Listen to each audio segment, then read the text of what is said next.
इस निश्चयी ने ओवरसीयर्स के पैसे 10-4 ईयर से इस्तेमाल कर रहा है, अपनी प्रॉपर्टियां बना रहा है और फैसलाबाद और इस्लामाबाद में अपने झूठे मास्टर सिटी लॉन्च कर रहा है। लीप पैलेस के नाम पे फ्रॉड कर चुका है। ओवरसीयर्स के नाम से इसने तकरीबन 4 अरब रुपए का फ्रॉड किया है।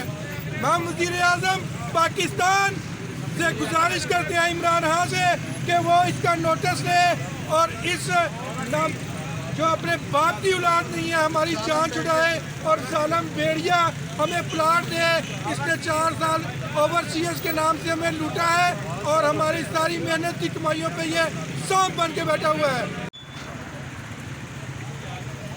मुर्दाबाद शेर मंसूर, मुर्दाबाद। शेर मकसूद हमारे पैसे वापस करो, शेर मकसूद हमें प्लाट दो।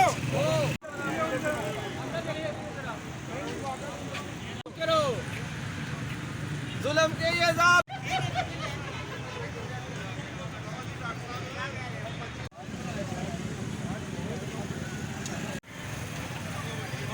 प्राण है।